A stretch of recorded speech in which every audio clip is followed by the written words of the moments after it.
Hello and welcome to On Point. I'm Kealani, and today we're talking about violence in society and its causes. Events like the Las Vegas mass shooting, the Toronto van attack, the stabbing death in Ventura, and the Nashville Waffle House killings are headlining the news more frequently. Today at On Point, we want to discuss these events and some of the reasons they continue to happen. More so, we are not only focusing on the acts themselves, but the individuals carrying out these attacks. There are many possible explanations to why these acts occur. Some blame violence in the media, some blame easy access to weapons, others blame drug abuse or mental illness. Our team caught up with a few people who voiced what they believe are the causes of violence.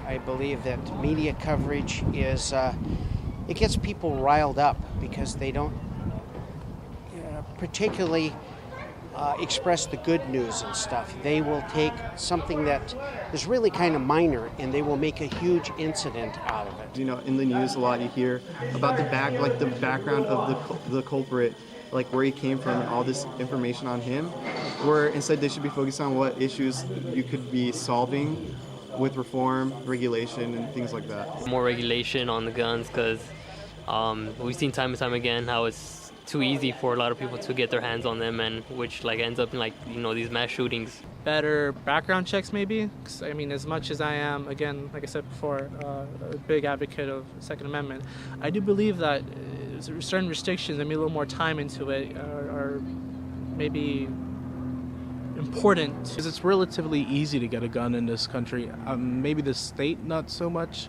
compared to others. Guns are weapons. Like, I can see how they can be protection, but they're also dangerous to have. Personally, I play video games, and I've never had any thoughts of committing any violent acts on anyone. Their mental state, what they're experiencing in their family, with their family, personal life, work experience, those type of factors definitely take part in how they react to certain situations. I think it could be anyone. I can think it'd be white, black, Mexican. It doesn't matter really. It's colorblind when it comes to depression and snapping like that. Because depression's kind of subjective. Some people's forms of depression are not as heavy as some people who say are cutting themselves. So people are deal with depression in different ways. 5 seconds of fame. They see these people do it. They're like, oh, I don't care about my life anymore. Might as well go down in history as being a notorious mass shooter. So, is there a way to predict when someone is planning to carry out a violent act? Are there telltale signs we should all be more aware of? On Point's Sammy Shaktah has more on the story. Thank you, Kaylee, and welcome to On Point. I have 3 guests with me today: Sergeant Rod Clayton, a federal investigator. I have Communication Studies Professor Dave Keating. I have the Program Manager at the Department of Mental Health, James Coomes. So let's jump right in. It seems that tragic events are almost always unpredictable, but in light of the recent events that have been going on, it seems that there were some signs that happened as far as the Parkland shooting and the Waffle House shooting in Nashville, which happened over the weekend. So my first question is there a way to predict who is going to snap before these atrocities happen? So I'll give everyone a chance to answer that question. Sergeant, if you would. I definitely do believe that there are signs. Whether we adhere to them or report them in a timely manner is our biggest question. But I do believe that there are signs. I believe that, and I'm not sure if I was able to get the information on the Waffle House shooter or that situation, because that's still the newest one. But I do believe that at some point he was admitting some sort of symptoms that he was prepared to do something of what he did at the Waffle House. So whether or not it was reported, whether it was reported and not taken seriously, that's a question. Thank you. And Professor Keating? I think these 2 folks are better able to answer that question, but I think it's important to note, if we're thinking about gun violence, mass shootings account for less than 5% of all gun deaths in the country. There's roughly, and from DOJ, FBI statistics, we know that there's around 35-ish thousand gun deaths a year, and 2/3 of those are suicides. So, mass shootings are just terrible, really terrifying as well. But at the end of the day, we do need to recognize that there are specific things that we need to be on the lookout for with that. But there are also, for suicides, which account for 2/3 of gun deaths, there are also warning signs there we need to pay attention to, and there's probably some overlap between those two.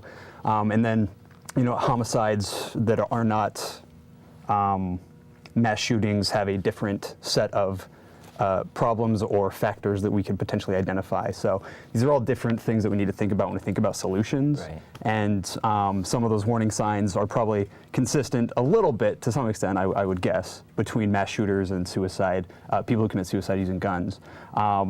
So that's, I think, the only thing I could really bring to this particular question. Well, thank you. And we could take that to James. One of the challenges that we see is that we don't know who is actually going to engage in a violent event. A lot of, watching the media lately, there's been a lot of discussion about how there might be a mental health history or mental health background, or mental health might have contributed to the cause or the incident itself. The reality is 1 in 4 people experience a major mental health issue at some point in their life. So there's 4 of us here, can give you an idea. The vast majority of people who are experiencing mental health issues are not prone to violence. So if we're trying to predict who's going to engage in a violent act and who isn't, the mental health, there might be signs like the collection of weapons or aggressive behaviors which might help identify that, but just simply having a mental health issue doesn't necessarily mean that somebody's going to engage in violence to the level that we've been seeing. Right, and that takes us to our next question for Sergeant Clayton. Are people who commit mass shootings usually, or are they already criminals? Well, as we've seen lately, there's been too large of a variance to stereotype either the mass shooter or the suicidal shooter. There's too much. There's a bunch of indifferences on either playing field when it's related to the mental health or a homicidal person. There's similarities and there's variances, and they are all across the board. So it's very difficult to pinpoint one or the other. But I will contribute a lot of it, my own personal opinion, to what we see or what we see our kids do with the social media and these video games. Anytime you can see where a person is being desensitized by what they see on the internet or the video games, there needs to be some intervention there. And I don't say that all of these are related to that, but I do believe that's a contributing factor. Of course, and that's a great segue to one of the next questions that you could all answer. Do you think that there is too much, is there too much of an emphasis on these, on the type of media that people are surrounding themselves in, whether it's, video games, lyrics, movies, this kind of violence? Could that be a contributor to actions that are occurring? I'm going to say yes, and that's because, James will probably be able to speak more in detail about it. Whenever you start to deal with the desensitizing from whatever source of media, you're dealing with a person where you can see the actual mind is weakening. The person themselves are weakening, and they're influential to whatever is around them. So if you're dealing with someone who is being seen or treated by a mental health professional, then obviously there's some issues there. So anything can influence that person, good, bad, or indifferent. I don't know what exactly would motivate someone to taking on violence in that way, because there's so many people that are exposed to the media, and so many people are exposed to the music and television and the video games and everything. And again, not everybody is reacting in that way. One of the things that does have me concerned, though, is for folks that do need help. We were talking about suicide earlier as an example.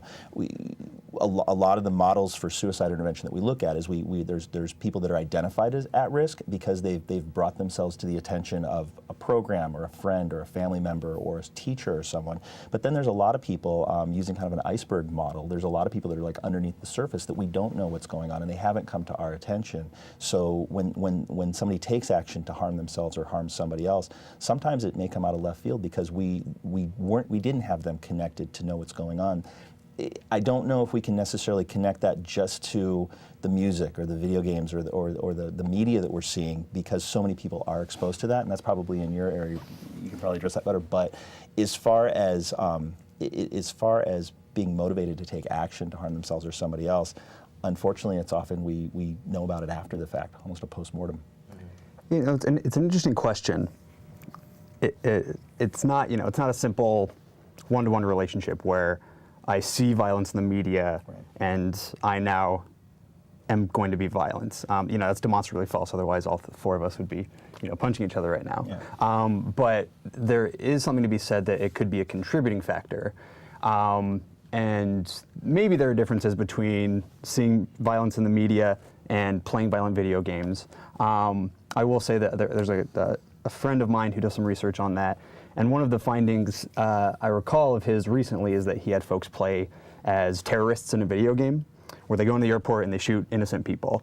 And then another group who was a control group who did not do that. And then after that, he assessed the extent to which they would engage in behaviors that would seek to like compensate, morally speaking, and found that those people who were in the terrorist condition, who did harm against civilians, were actually more motivated to engage in moral behaviors as a way of compensating for this terrible thing they did in the video game. Right. So it's probably a contributing factor, but we also need to think about the other pieces of the puzzle, like my pre-existing disposition or pre-existing beliefs or perceptions or own aggressive behaviors.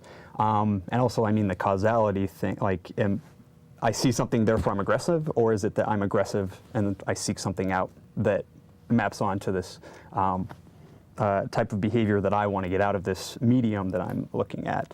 The only other thing I'll say is that I think there's something to be said in particular about how the media impacts our perceptions of violence out there, so like our relative risk and other people's risk, which is not the exact question of does it impact people's actual behavior, but as we've seen, there's a massive discrepancy between when we ask the public in a public opinion polls how much violence is out there.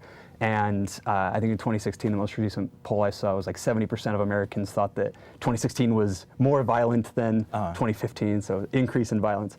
But the crime rate's been steadily declining for a couple decades now. And this year, we're, I think, the lowest we have been in the last 10 or 20 years in terms of crime rates in the country and violent crime. So maybe it impacts our perceptions of risk of violence. The question of whether it impacts our behavior, I think, is a nuanced thing that we need to think through the other contributing factors as well, because they're all mixed together to impact people. It's not just, I see violence, therefore I'm violent. Well, thank you. And for the next question, I'd like to start with James. Sure. So not all mental illnesses cause violence, but what is the connection that we might be seeing here? And then I'll give you all a chance to answer that after. Yeah, that's where it gets tricky. The connection between violence and mental health issues is often stigma, quite frankly. We are seeing it more in the media. We're hearing more about it. When we hear the news reports, there's immediate rush to, did the person have a mental health history? Were they known to the system? That type of a thing. The problem with that is it actually causes some stigma in that, and it does a couple of different things. Primarily, it actually is counterproductive. It actually prevents people from accessing mental health services if they need them. Again, 1 in 4 people. LA County alone, the Department of Mental Health serves about 250,000 people a year. And these are people that are relatively stable, I mean, different levels of stability, and are actively seeking services to help themselves. But the problem is that there's 10 million people in Los Angeles County. So we're only serving approximately, what, a quarter, less than a quarter of who we could be serving if we were serving everybody that needed those services. In 1999, the Surgeon General's report indicated that stigma is actually the leading contributor to people not accessing mental health services. So when there is this equation of violence and mental health are linked, that might make some people prone to act out in violence, but it also make a number of people prone to not accessing the services that they need, which becomes a greater risk factor down the road. Well, thank you. And would you like to add to that, Sergeant? I just think that, along with what he's saying, that the connection is based on pure perception. Yeah. We all have different professions. We all have different perceptions of why things happen. Coming from my field, we largely think that most of crime or most victims are based on opportunity. Most criminals commit crimes out of opportunity. If you await and see what law enforcement will produce as far as an investigation, you'll be able to see more specific what the crime was or what caused it or what the motive was, a lot of people, when they see it on the news, they don't want to wait for the outcome of the investigation, and they want to jump to it was a mental health issue, or it was something that they did or heard on social media. Right. So if society will just be patient and wait, we could stop the stereotypes and start getting more factual documentation that Professor was talking about. Yeah, and it's interesting to bring up like disinformation. So there are liberal-leaning news outlets and conservative-leaning news outlets, and it's one thing for those types of outlets to report factual information, but with their own slant on the one hand. Right. But then there's also sites that just fabricate information or try to make connections that don't exist. And the average consumer, I mean, we seek out those news outlets that are consistent with our viewpoints. Like liberals are going to go to MSNBC, for instance. Conservatives are going to go to Fox News, for instance. The problem is when they go the next step and seek out a site that has those false connections or that disinformation that can, I think, promote some of these stereotypes that we're talking about. Right, of course, and that could definitely skew the point of view that, you know, when you're looking for some information, you're almost getting something tailored to what you want to hear. Yeah. And that's not always the most realistic output. Right. And not everyone does that, but we're more likely to do it, We right? see that every day, though. Yeah. That happens every day. Well, this is a good transition to my next question. Also, I'd like to start with James, and we'll go around again. So some killers talk about hearing voices telling them to do things, kind of like the son of Sam. He said he would hear things from his dog. So is that treatable, or is that even a legitimate claim? Well, mental health issues are treatable. People can and do recover and live with mental health issues every day. There are a range of treatments that can be provided to help with things like voices, psychosis, that we would describe it as. There's psychotherapy. There's primarily medication services. It's used for a psychosis like what you're describing. There's being engaged with treatment providers and in a treatment community where people can support each other as well to try to prevent from acting out on any of those impulses. One of the things that's kind of a misnomer is sometimes people think if somebody's hearing voices or something like that somehow in itself is criminal and somebody should be locked up for that. That's actually not the case. People live with psychosis every day, and in its different stages of its management. But people can and do lead productive lives even if they're experiencing some of these symptoms, and so not everybody is a serial killer. And would you like to add to that? Very narrow on my behalf as far as that question and his response. I couldn't go as in depth as he did. Of course. The only thing I do is if that happens, I ask you if you want to kill yourself or you want to hurt someone else. Right. And then the Welfare and Institution Code in California tells me I need to put you in handcuffs and take you to see treatment. Right. And that's it.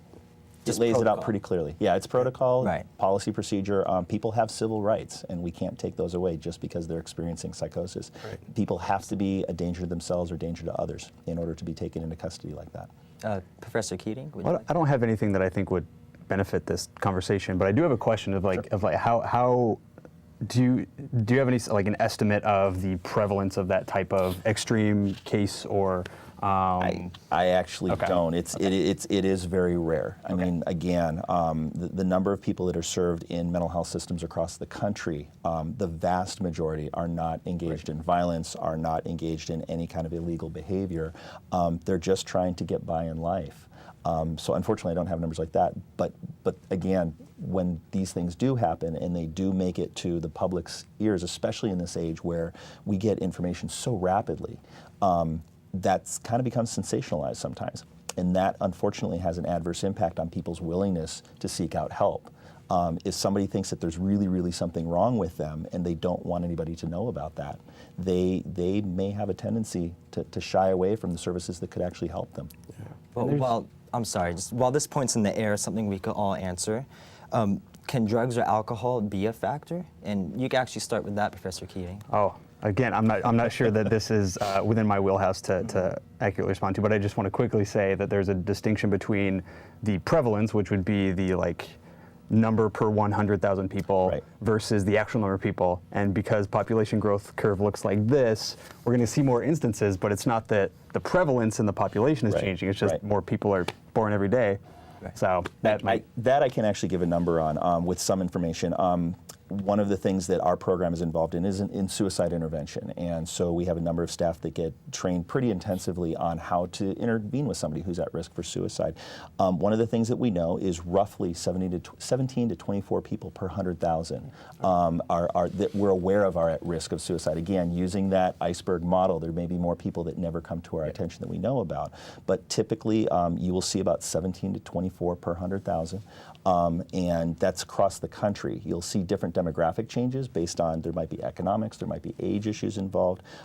Again, access to services, if somebody's living in a remote area as opposed to an urban area where they have access to services, that could change it a little bit as well. But that's something that is very frustrating, is that we know these things happen in society. I would like to think that we could actually bring this to an end and not have that happen. Of course. But these systems are built because of the prevalence in society for people at risk for mental health issues, not necessarily for violence, but specifically to access mental health issues. Sorry, I interrupted your No, that's totally fine. thoughtful question. Sorry about that. If there are any more remarks on that, if drugs or alcohol can be a factor? I absolutely think that it's a contributing factor. I can add one other thing on that as well, is that one of the things that we see what we'll call is a comorbid condition. And that is where someone may engage in substance use to self-medicate, which may cause it may contribute to a mental health condition, or somebody may have a mental health condition where they're trying to treat it with drugs or alcohol as well. And often what we're seeing with a lot of folks that we serve is we need to treat both. We need to be able to provide resources to both. And the good news is that there's a lot of growth and development around that. For example, there's Medi-Cal services, which cover a lot of public mental health services in California. There's also Drug Medi-Cal now too, which is designed to acknowledge that substance use issues are serious, they are prevalent, and folks do need treatment and access to care. So it's good that it's moving in that direction, where we're acknowledging that we need to treat the whole person as opposed to just the substance use issue or just the mental health issue. Of course. And do you think there could be any socioeconomic pressures that are causing people to feel on edge? This could be a question for all of you to answer. Can you define what you mean by on edge? People feeling like a higher tendency to snap, a higher tendency to commit these acts, to feel like, to just feel like they have to do it, unfortunately. It's sad that that's what, it tends to happen. Could it be from socioeconomic pressures? I would suspect poverty would be more of a contributing factor in terms of maybe not violence, but crime. Violence, I don't know that I can answer that question, but. Okay. I'm going to go with the professor on that one, and I'm going to yield back to what I said earlier. It's an opportunity. If you're in a impoverished area, the times are harder. The struggle is more real, if you will, and they're going to be more likely to do whatever they can do to survive.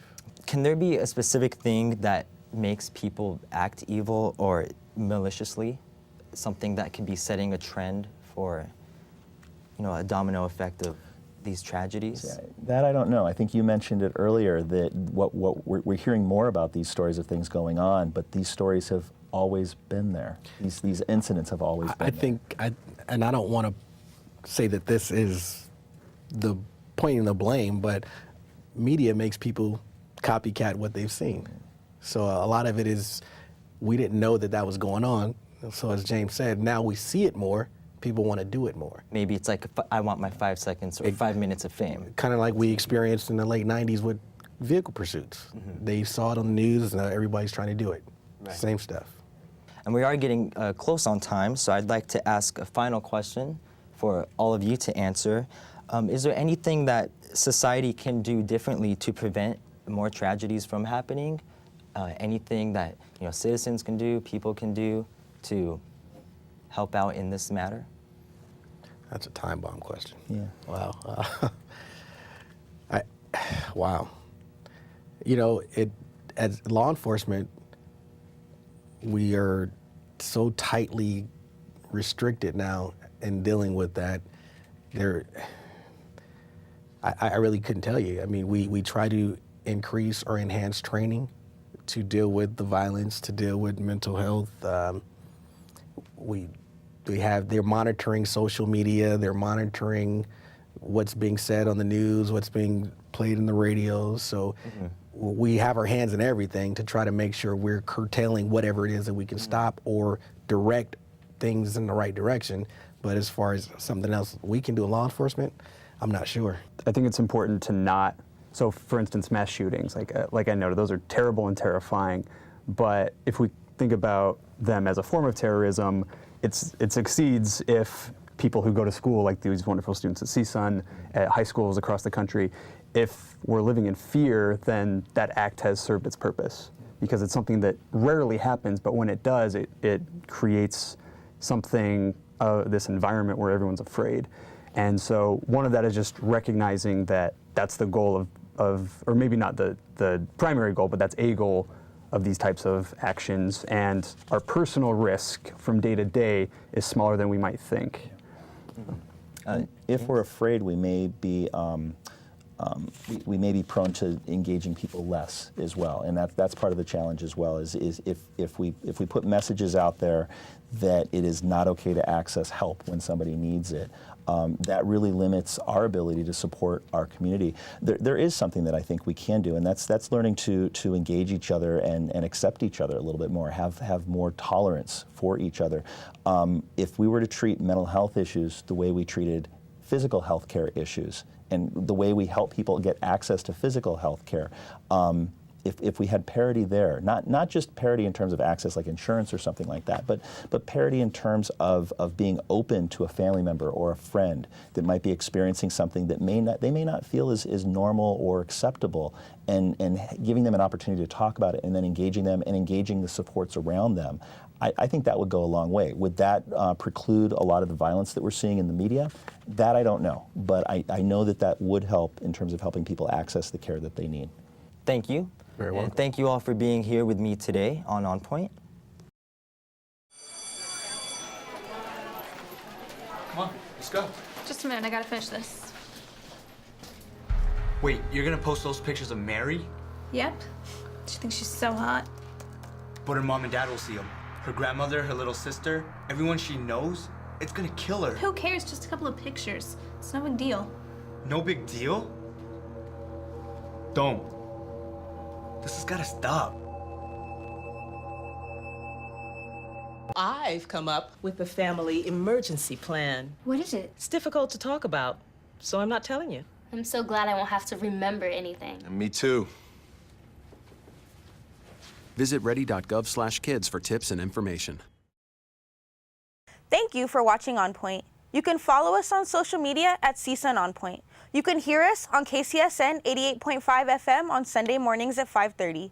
You can watch us on Santa Clarita Valley Television on Sundays at 5 and LA 36 at 9:30 on Thursday evenings. For all of us here at On Point, I'm Kealani.